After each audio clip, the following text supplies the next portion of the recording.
C'est presque devenu un rituel pour El Hadj Eba Mouni.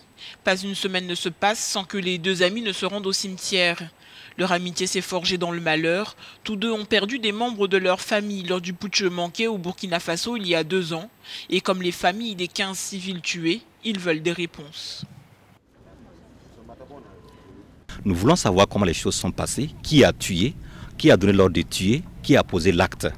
Pour ce que nous avons vécu le 16 septembre et jusqu'à la fin du coup d'État. 90 personnes ont été inculpées pour participation présumée au putsch. Parmi elles, des politiques mais aussi des militaires de l'ex-garde présidentielle. Annoncé à plusieurs reprises, le procès tarde pourtant à venir. On se pose des questions sur le fait de savoir s'il n'y a pas de manœuvre politicienne derrière, tendant entre guillemets donc à diluer ce dossier au détriment donc de la justice pour une sorte soi-disant réconciliation entre des acteurs qui, pendant des années, ont, il faut le rappeler, été des collaborateurs directs. Parmi les blessés du putsch, nombreux sont ceux qui gardent des séquelles. 6 personnes portent toujours des balles dans le corps.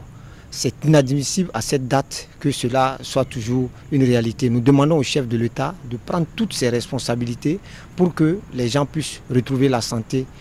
S'il ne nie pas les problèmes liés à la prise en charge des blessés, le gouvernement burkinabé a une toute autre explication.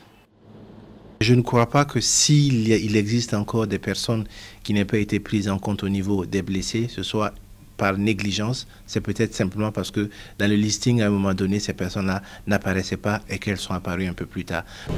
En commémorant sans faste l'an 2 de l'échec de la tentative de putsch du général Dingéré, le gouvernement burkinabé a évité d'attiser davantage sur les rancœurs des familles des victimes et des blessés pour lesquels la justice ne saurait être sacrifiée sur l'autel de la réconciliation nationale.